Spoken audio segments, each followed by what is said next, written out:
മുഖ്യമന്ത്രിയുടെ ധാർഷ്ട്യത്തിനും ധിക്കാരത്തിനും ജനങ്ങൾ ബാലറ്റിലൂടെ മറുപടി നൽകുന്ന തിരഞ്ഞെടുപ്പാണിതെന്ന് KPCC working president A P. Anilkumar മലപ്പുറത്ത് വോട്ട് രേഖപ്പെടുത്തിയ ശേഷം മാധ്യമങ്ങളോട് സംസാരിക്കുകയായിരുന്നു അദ്ദേഹം.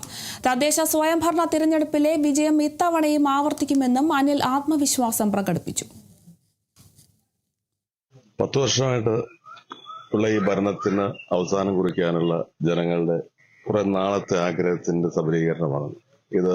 ഈ ഭരണം അവസാനിച്ചേ മതിയാകൂ എന്ന് ജനങ്ങൾ ആഗ്രഹിക്കുന്നു.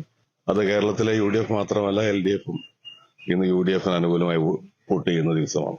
അതുകൊണ്ട് ഞങ്ങളെ സംബന്ധിച്ചിടത്തോളം പഞ്ചായത്ത് ഇലക്ഷനിൽ ഞങ്ങൾക്കുണ്ടായിട്ടുള്ള ഒരു വലിയ മുന്നേറ്റം അത് ഈ തെരഞ്ഞെടുപ്പിലും ആവർത്തിക്കും.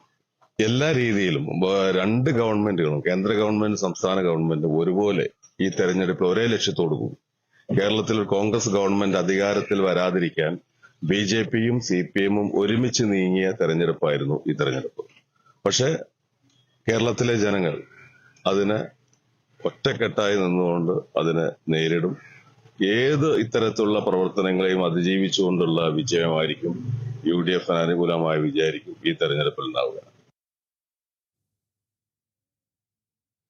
കാലങ്ങളായി രണ്ട് മുന്നണികൾ ചേർന്ന് ജനങ്ങളെ വഞ്ചിച്ചുകൊണ്ടിരിക്കുകയാണെന്നും തിരഞ്ഞെടുപ്പിൽ BJP മികച്ച വിജയം നേടുമെന്നും തിരുവല്ലയിലെ NDA സ്ഥാനാർത്ഥി അനൂപ് ആന്റണി. തിരുവല്ലയുടെ വികസന സ്വപ്നങ്ങൾ സാക്ഷാത്കരിക്കാൻ പ്രധാനമന്ത്രി നരേന്ദ്രമോദി നേരിട്ട് തിരുവല്ലയിലെത്തി ഉറപ്പു നൽകിയിട്ടുണ്ടെന്നും അനൂപ് പറഞ്ഞു.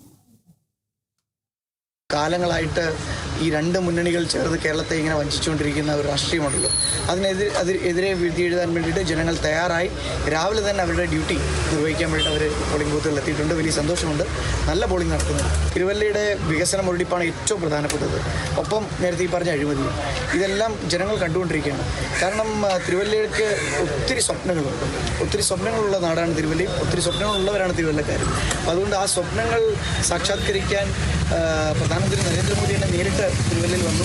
അദ്ദേഹം ഉറപ്പ് നൽകിയിട്ട് പോയിരിക്കുകയാണ്. തിരുവല്ലയുടെ വികസനം അദ്ദേഹം ഏറ്റെടുത്തു എന്ന് പറഞ്ഞുകൊണ്ട് തിരുവല്ലയിൽ ഐതിഹാസികമായ ഒരു വിജയമായിരിക്കും തിരുവല്ലയിൽ നേടാൻ പോകുന്നത്.